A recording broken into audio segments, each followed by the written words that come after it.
स्वागत है आप सभी का खबर दमदार में। मैं हूं अजय वत्स। सबसे पहले आपको यूपी की आज की 4 बड़ी खबरें बताते हैं। सीएम ने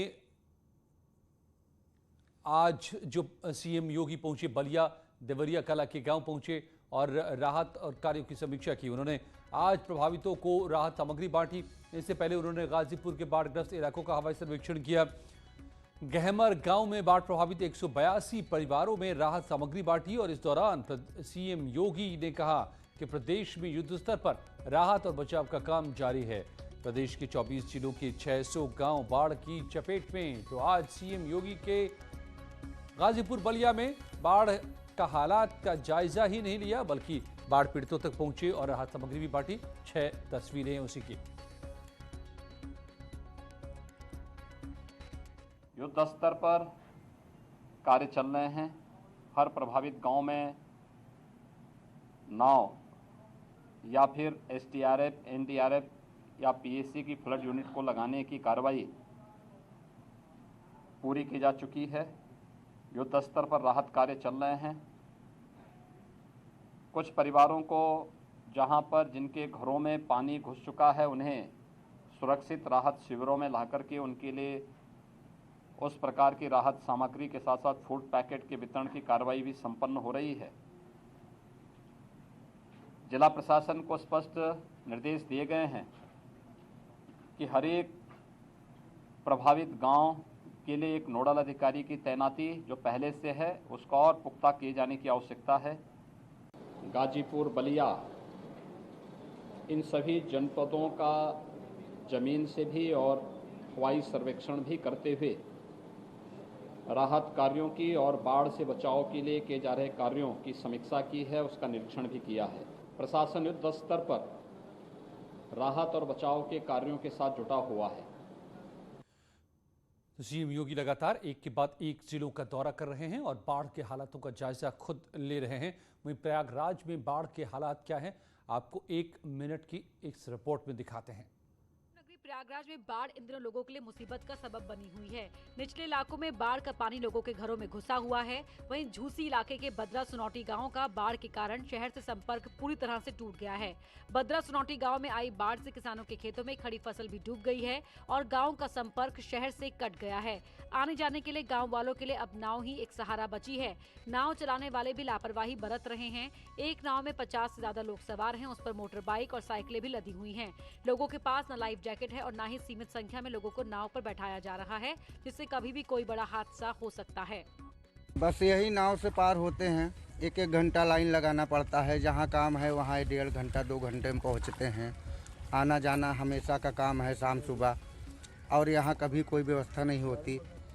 यहाँ पर तमाम तरह की दिक्कतें, बिजली काट दिया जाता है, लाइन का व्यवस्था नहीं है, यहाँ पर कोई रास्ता नहीं है। यहाँ सर आवागमन अवरुद्ध है। कृषि बाहुल्य क्षेत्र है। जल भराव की वजह से, ये बाढ़ की वजह से पूरी तरह से फसलें नष्ट हो चुकी हैं। किसान पूरी तरह से बर्बाद हो चुका है और यहाँ के लोगों के लिए हर तरह की मूलभूत सुविधा के लिए तरसना पड़ता है। कुछ भी यहाँ पर उपलब्ध नहीं है। आने जाने के लिए नाव ही एक सहारा है और नाव में अक्सर आए दिन दुर्घटनाएं हो जाती हैं। नाव कम लगी हुई है, भीड़ ज़्यादा रहती है। सीएम योगी ने गोरखपुर में आज 75 खिलाड़ियों को सम्मानित किया। गोरखनाथ मंदिर में हुए इस कार्यक्रम में गोरखपुर मंडल के उन 75 खिलाड़ियों को सम्मानित किया गया जिन्होंने पिछले 5 सालों में उपलब्धियां हासिल की हैं। समारोह में गोरखपुर की पूर्व ओलंपिक खिलाड़ी प्रेम माया, रंजना श्रीवास्तव, प्रियंका गोस्वामी समेत 75 खिलाड़ियों को सम्मानित किया गया। इस मौके पर सीएम ने खिलाड़ियों को संबोधित करते हुए कहा कि खेल प्रतिभाओं का सम्मान बेहद जरूरी है और गोरखपुर में प्रतिभाओं की कोई कमी नहीं है। जल्द ही प्रदेश में खेल प्रशिक्षण कार्यक्रम शुरू किया जाएगा। अंतर्राष्ट्रीय खेल कुंभ का आयोजन हुआ और इस अंतर्राष्ट्रीय खेल कुंभ के आयोजन में आप सबने देखा होगा कि भारत का जो खेल प्रतिनिधिमंडल था वह अब तक का सबसे बड़ा खेल प्रतिनिधिमंडल इस खेल महाकुंभ में प्रतिभाग किया और अब तक के सर्वाधिक स्वर्ण पदक भारतीय खिलाड़ियों ने अपने देश के लिए प्राप्त किए। एक नगीने गोरखपुर के अंदर भरे पड़े हैं आपने देखा होगा हर एक व्यक्ति ने, किसी ने अंतर्राष्ट्रीय प्रतिस्पर्धा में, किसी ने राष्ट्रीय प्रतिस्पर्धा में, किसी ने राज्य के अंदर की किसी विशिष्ट प्रतिस्पर्धा में अपनी प्रतिभा का लोहा मनाया है। इसकी अनुमति दे दी है। खेल प्रशिक्षण कार्यक्रम बहुत शीघ्र प्रारंभ होने जा रहा है। हम लोग प्रदेश के अंदर उस प्रकार का माहौल बना करके और इसको बहाल करने, प्रशिक्षकों को भी बहाल करने के लिए मैंने कहा सभी प्रशिक्षकों को फिर से कार्य पे लगा करके और उनको अच्छा मानदेय दे करके अपने खिलाड़ियों को आगे बढ़ाएं। और अब बात करते हैं सियासत से जुड़ी खबरों की। 22 के दंगल में किसका मंगल होगा ये तो वक्त बताएगा, लेकिन चुनाव से पहले घर घर तक पहुंचने की जद्दोजहद हर पार्टी कर रही है। बीजेपी की जन आशीर्वाद यात्रा के काउंटर में कांग्रेस जय भारत महासंपर्क अभियान निकालेगी और इसके लिए कांग्रेस नेताओं ने पूरा ब्लूप्रिंट भी तैयार कर लिया है।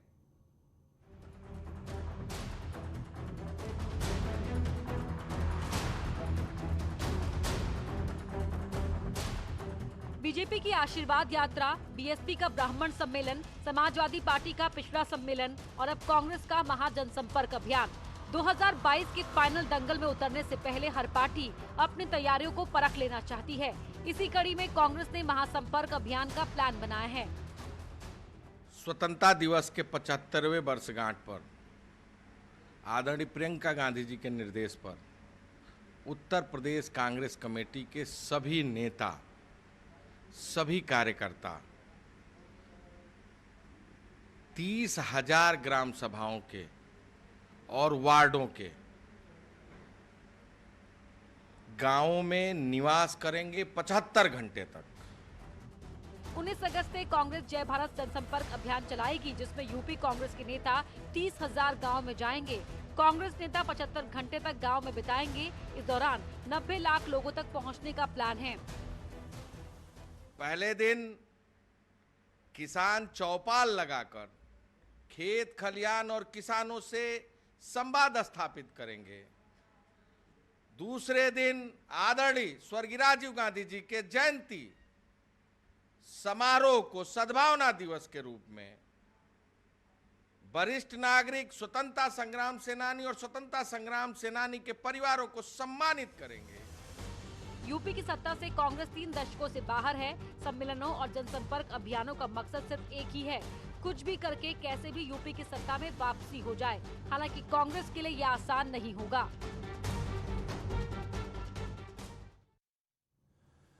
और दिल्ली में बीजेपी अध्यक्ष जेपी नड्डा से मिलने पहुंचे निषाद पार्टी के अध्यक्ष संजय निषाद ने कहा कि बीजेपी सरकार जल्द निषाद आरक्षण देने जा रही है। इसके लिए ड्राफ्ट तैयार हो रहा है। उन्होंने कहा कि अगर आरक्षण मिल जाता है तो 2022 चुनाव में जितनी सीटें मिलेंगी उतने में ही समझौता कर लेंगे।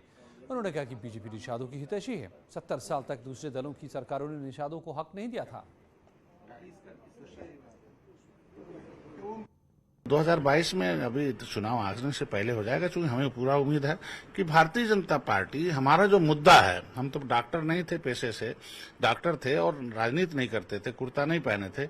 उससे पहले महाराज योगी जी इस बात को कहते थे, इतने वीडियो वायरल है। उन्होंने सदन में कहा, सड़क पर कहा, 2019 में विशेषज्ञ हाल में कहा। तो जो व्यक्ति खुद कहता हो तो थोड़ा विश्वास और धैर्य और समय देना पड़ेगा ना। तो इसलिए आप कह रहे हैं कि कुछ तो पर्देदारी हो, क्या है पर्दे के अंदर? पर्दे के अंदर है कि मीटिंगें चल रही हैं, काम हो रहा है और सारे कागज उसके दुरुस्त किए जा रहे हैं। जहां जहां उसमें गलतियां, कमियां हैं, उसे निकाला जा रहा है और उसे दुरुस्त करके, मतलब जो अब तक नहीं हुआ उसे विशेष रूप से इन निषादों को देने की तैयारी चल रही है। यूपी सरकार 2 और शहरों में कमिश्नरी सिस्टम लागू करने पर विचार कर रही है। गाजियाबाद, प्रयागराज, आगरा और मेरठ में कमिश्नरी सिस्टम लागू करने पर विचार किया जा रहा है। सीएम योगी ने 10 लाख से ज्यादा आबादी वाले शहरों में समीक्षा के निर्देश दिए हैं। फिलहाल यूपी में 4 शहरों में कमिश्नरी सिस्टम पहले से लागू है।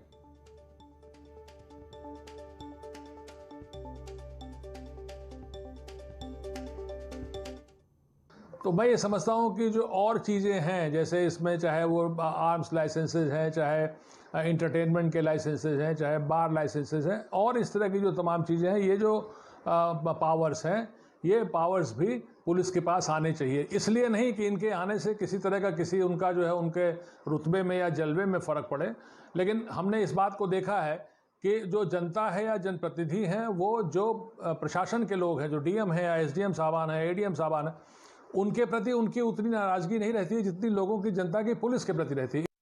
सरकार कहने को तो यही कहती रही है, लेकिन जहाँ कमिश्नरेट है और जहाँ कमिश्नरेट नहीं है, दोनों के कानून व्यवस्था में कोई अंतर नहीं है, दोनों की उतनी ही खराब है, उतने ही बड़े बड़े जघन्य अपराध हुए हैं। इस सरकार में डकैती, लूट, अपहरण, हत्या सब कुछ हुआ। पुलिस ने अपनी अति की वो अलग, और सरकार का स्पष्ट माफियाओं को संरक्षण है। अपनी पार्टी में माफियाओं को भी भर्ती करने की प्रक्रिया में लगे हुए हैं। तो इस पूरे मामले पर अब सियासत भी शुरू हो गई है। उत्तर प्रदेश की बिगड़ती कानून व्यवस्था को ठीक करने के लिए हेडलाइन मैनेजमेंट नहीं, आदरणीय योगी जी काम कीजिए। आप कमिश्नरेट प्रणाली लागू करना चाहते हैं, लागू कीजिए, उसकी कमियों को दूर करके लागू कीजिए।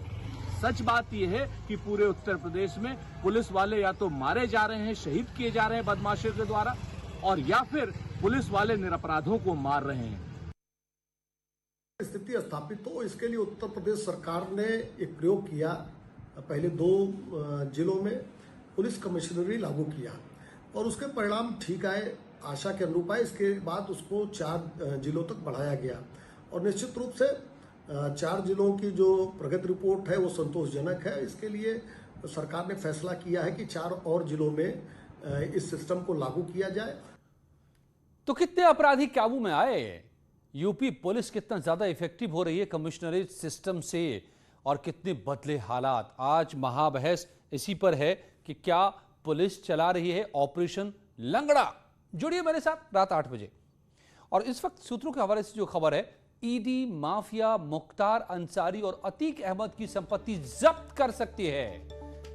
दोनों ही माफियाओं के खिलाफ ईडी मनी लॉन्ड्रिंग केस की जांच कर रही है। जांच पूरी होने के बाद ईडी दोनों ही माफियाओं की बेनामी संपत्तियों को जब्त कर सकती है। तो अब माफिया के खिलाफ ईडी की भी कार्रवाई।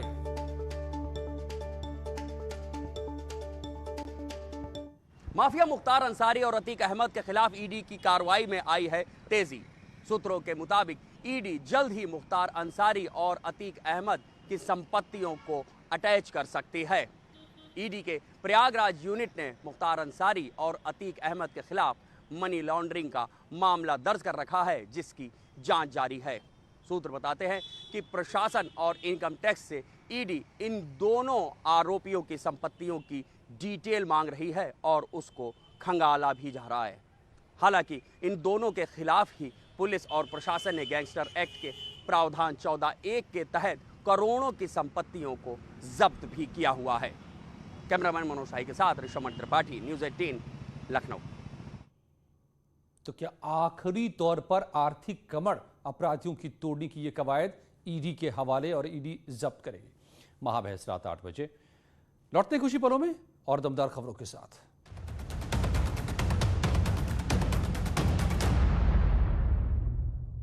बजरंग दल के 3 कार्यकर्ता गिरफ्तार। गिरफ्तारी के विरोध में बजरंग दल के कार्यकर्ताओं ने डीसीपी कार्यालय का किया घेराव। हरदोई की संडीला कोतवाली इलाके में 4 अफीम तस्कर गिरफ्तार। तस्करों के कब्जे से 92 लाख रुपए की अफीम जब्त। झारखंड से बरेली जा रहे थे तस्कर।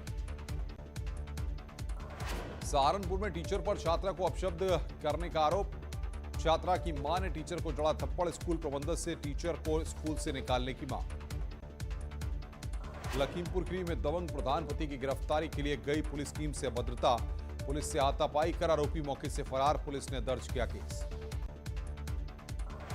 प्रयागराज के बदरा सुनोटी गांव का बाढ़ के चलते शहर से टूटा संपर्क। आवागमन के लिए ग्रामीणों के पास नाव ही एकमात्र सहारा। जिले के कई इलाकों में बाढ़ का प्रकोप। यूपी में एक्टिव केसों की संख्या पहुंची 500 के नीचे। पिछले 24 घंटे में प्रदेश में आए 490 केस। 53 जिलों में नहीं मिला एक भी केस। रिलायंस फाउंडेशन ने केरल सरकार को दी 2.5 लाख वैक्सीन। कोच्चि पहुंची वैक्सीन की डोज। सीएम विजय ने दिया धन्यवाद। नीता अंबानी ने कहा, कोविड से जंग में हम देश के साथ।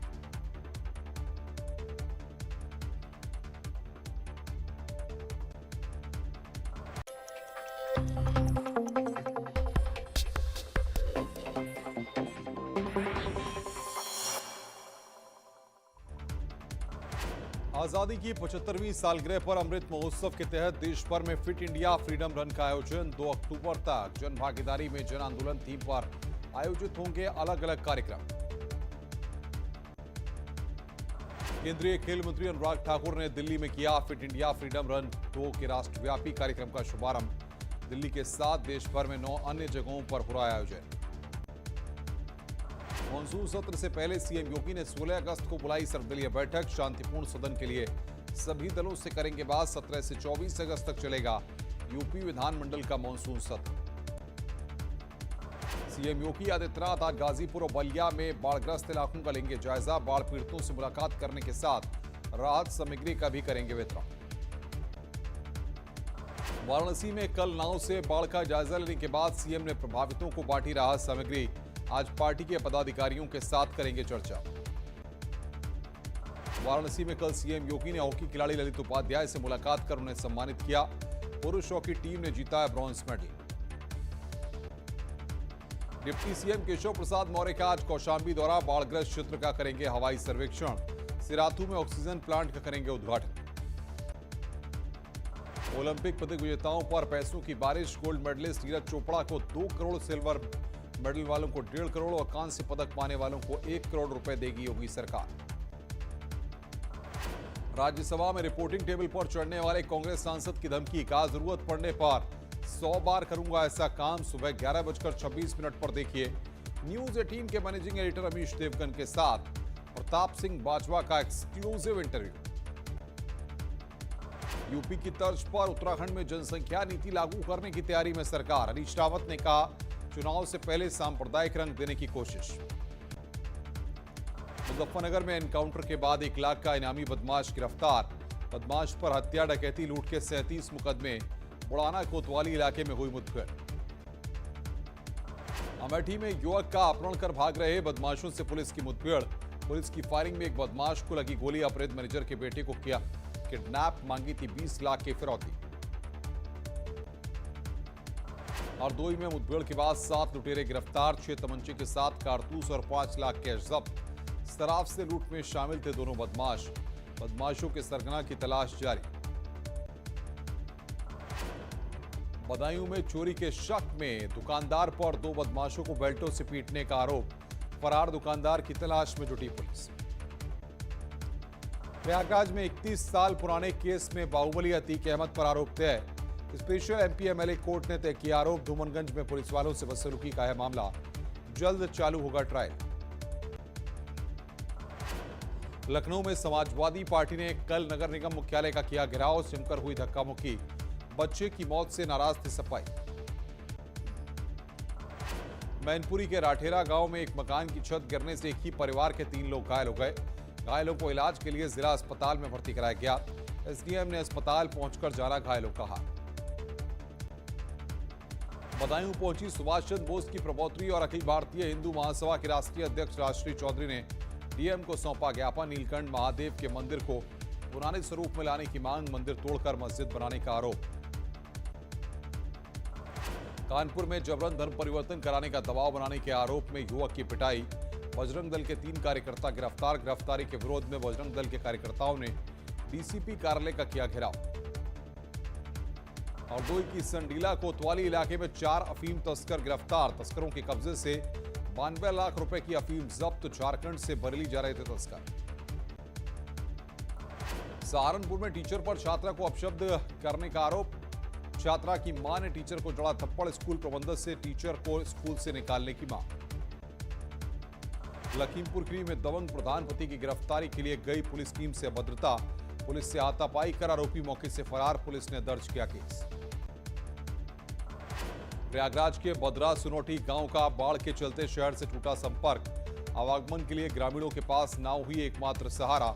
जिले के कई इलाकों में बाढ़ का प्रकोप। यूपी में एक्टिव केसों की संख्या पहुंची 500 के नीचे। पिछले 24 घंटे में प्रदेश में आए 490 केस।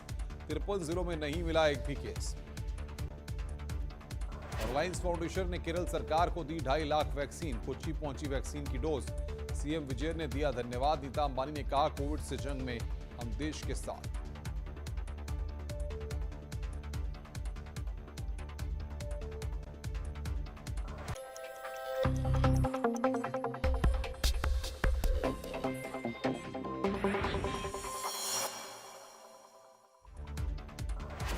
आजादी की 75वीं सालगिरह पर अमृत महोत्सव के तहत देश भर इस न्यूज हेडलाइंस के प्रायोजक पेट सफा आयुर्वेदिक जून।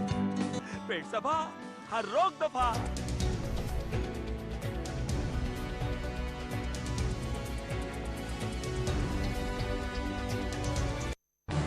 इस न्यूज हेडलाइंस के प्रायोजक पेट सफा आयुर्वेदिक जून। पेट सफा हर रोग दफा।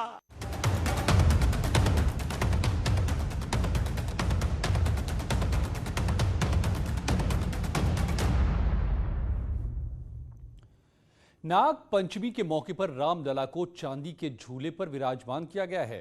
जन्मभूमि तीर्थ क्षेत्र ट्रस्ट ने 21 किलो चांदी का झूला बनाया है। 498 सालों के बाद रामलला के यहाँ झूलनोत्सव हो रहा है।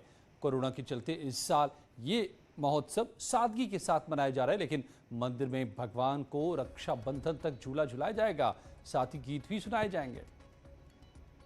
रामलला का वह चांदी का जो ट्रस्ट ने बना करके 21 किलो का वो झूलन दिया है, उस पर रामलला विराजमान हो गए हैं। रामलला के विराज होने पर वो आनंद आया, क्योंकि कई वर्षों से यह प्रतीक्षा रही कि वह समय कब आएगा कि भगवान राम सोने के चांदी के झूलन पर विराजमान होंगे। और कुछ ही पलों में उत्तराखंड की खबरें।